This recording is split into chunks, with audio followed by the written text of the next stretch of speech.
All right, hello again. This is Jeff Scott. Welcome to Lecture 2 of this first set of presentations that I'm doing for you on security and secure coding.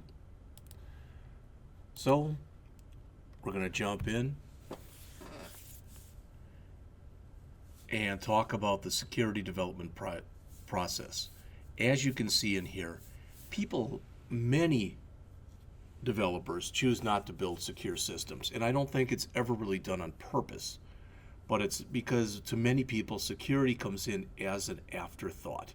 Some of the things it says in here, it's boring, it gets in the way, it's difficult, if not impossible, to measure.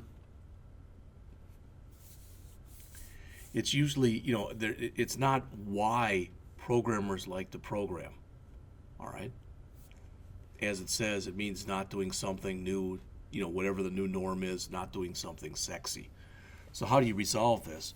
Well, the best way to resolve it is to have a positive attitude from the get-go regarding security, and to make sure that you have a positive attitude, management has a positive attitude, your customer has a positive attitude, etc. So as it says, you can add process improvements at every step in the software development lifecycle. And this is what we're doing. Our starting point is security education. People want to do the right thing, but they often don't know what the right thing is, so you have to show them. It's kind of in the same way when I have students who do an internship for a customer, and the customer wants a new website. And the student or students, if there's a couple of them working on the project, will say, "What do you want?" And a lot of times they'll say, "I have no idea," and they're being very serious. But as soon as the student starts to build them something, quite often they look at it, "Well, now I know what I don't want," type of an idea. Many software developers, as it says, understand how to build security features in, but few have been taught to build secure systems, because most of the time, with most of the stuff that's been taught regarding security, it's a lot of terminology. It's not a lot of application. So as it says, what needs to be taught and understood is the application of the technology in order to be able to mitigate threats. It's not enough to know how stuff works. All right, you have to know how to find, discover, eradicate, mitigate security threats. This is an important concept on the bottom here. Security features do not necessarily equal secure features. You can't get enough secure training, and Microsoft actually believes that. In fact, every developer at Microsoft has to go through, I think what they recommend is a minimum of 25 hours a year of security training. All right. The problem is, as it says, developers don't know what they don't know. You have to train people about security issues, train them and retrain them often, because, as it says, the security landscape is changing often. Well, what was important for security today might not be tomorrow, and what's important tomorrow might not even be known today.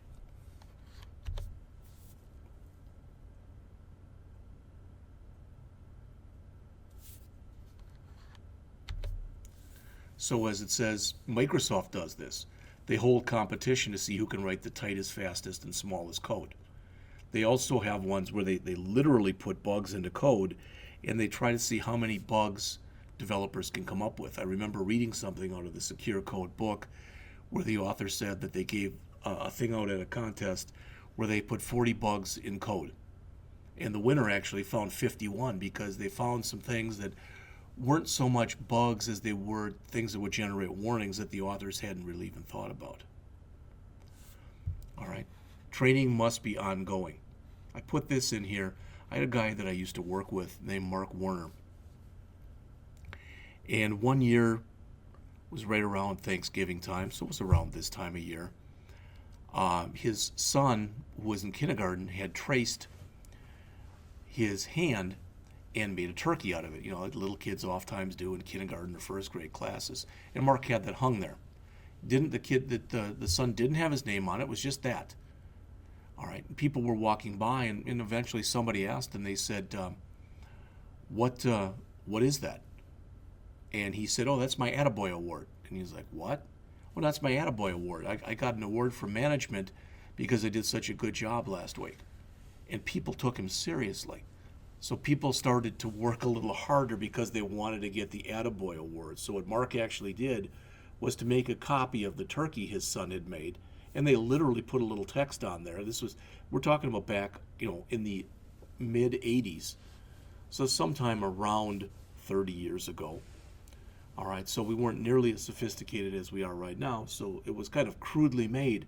But they made a really nice turkey, or a Attaboy Award rather, that looked like a turkey or a hand, and they put Attaboy on it, and whoever did the best job of the week got to keep the Attaboy Award by their desk. Now that might not sound like a big thing, and you might say, why are you wasting our time telling us this? It's just amazing the different things that will motivate people. All right, when you have security training, you start to get a security mindset. You start to think about, as soon as you start to think about a new feature or something new that you're going to create or modify, you start to think right away, well, how could people try to exploit this? What are possible problems with this? As it says, you want to teach developers and others about security issues, and you want to show them how not to put security flaws in from the get-go. As it says here, having more eyes reviewing code equals more security flaws found. That should make sense. But it's not really true. All right? It's, like I said right here, it's like a project falls behind, and oft-time management, in their zeal to get the project completed, and they don't mean any harm or disrespect by this, but what they oftentimes do is they oftentimes try to add new employees, thinking that if they have more bodies, that the work will be done. But the problem is, typically, the people you need to train the new employees are the ones that are most needed on the front line, so to speak.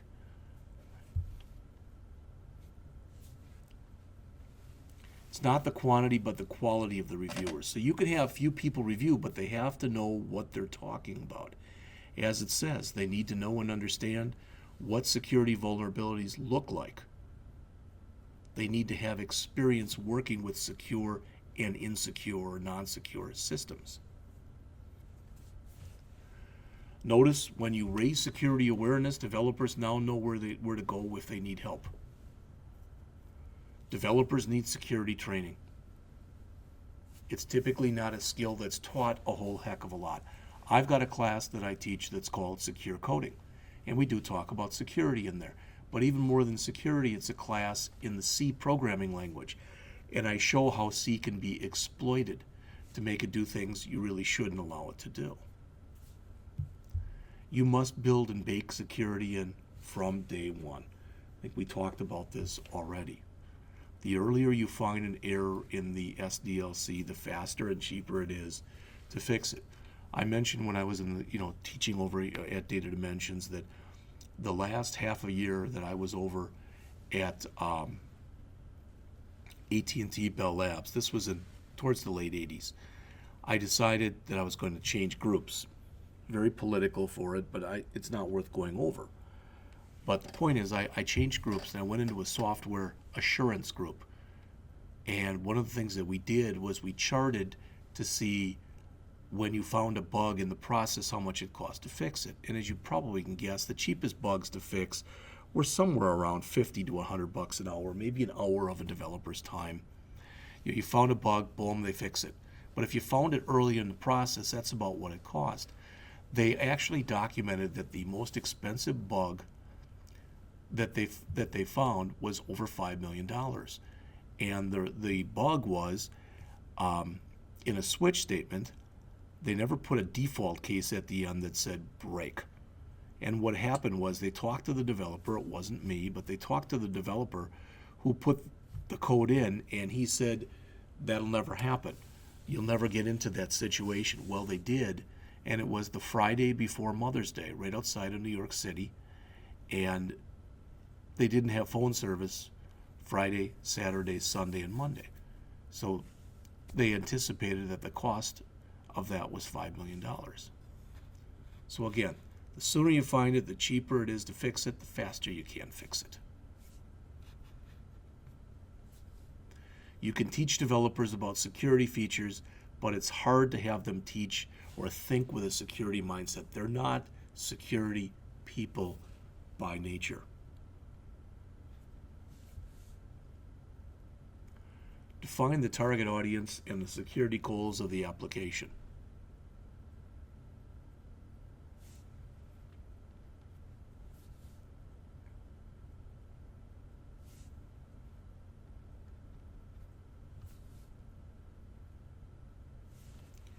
One thing that we'll get into a little bit later when you look right here, what security infrastructure services does the operating system and the environment already provide? In other words, maybe you don't have to totally do everything from scratch.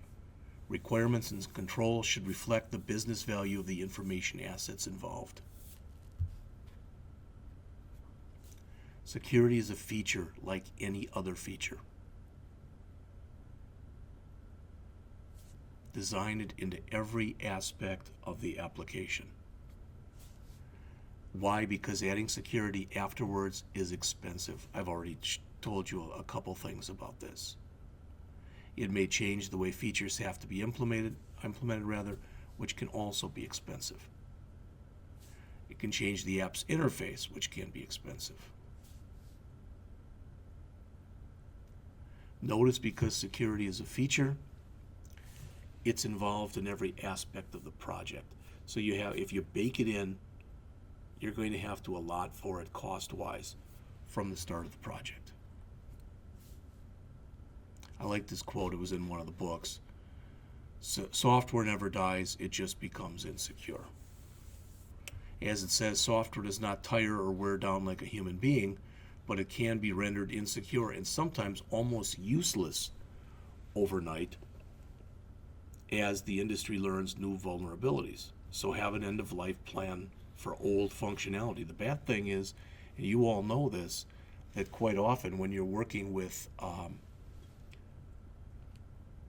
the software, for old functionality, old can be a year or two. You have to come up with some kind of a bug bar process or protocol. You have to figure out which bugs are worth fixing and which bugs are not worth fixing. In other words, if you've got a bug that's very expensive to fix, but the chance of that bug being exploited are minimal, way less than 1%, maybe you don't fix it. But ideally, you'll at least let the customer know about it, know that it's a possibility. Again, as it says, in a perfect world, all bugs would be fixed before releasing them to the customer, but it typically isn't that simple. You must decide, I should say level, not lever. You must decide, set a tolerance level, as it says right there. So what are you going to allow and what are you not going to allow? Set your own expectations high and your defect tolerance low. But as it says, be realistic.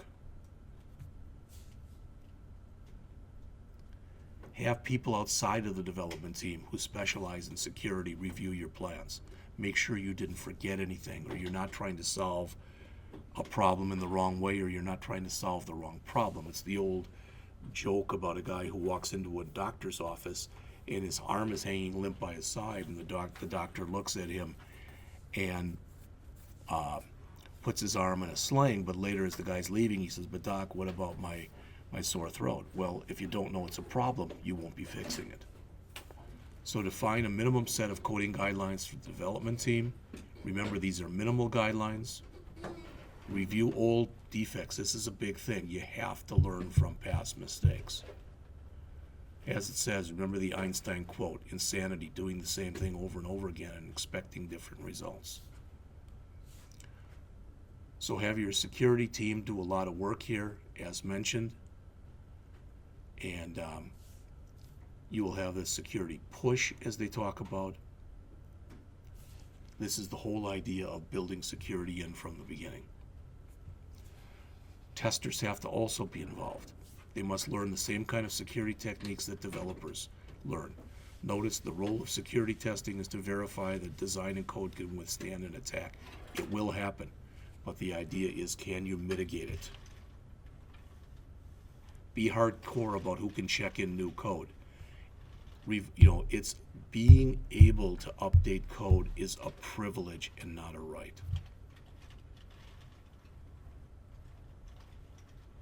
Security training plus peer review will increase code security. It's that Hawthorne effect. If you don't ever heard of that before, it's when they basically it's the idea that if people think they're being observed, they'll work better and they'll work more effectively, at least in the short term. Security flaws will be found in the code after it's been shipped, so you have to let the vendor know. You have to get the vendor involved from the get-go. So to summarize, a team that knows little about delivering a secure product won't deliver one. A team that follows a process that does not encompass good security ideas and principles and protocols will not deliver a secure product. So this whole idea is we're talking about education and supporting accountability. All right? As it says, the good news, it might not be as hard as you think. And that's it for this particular lesson.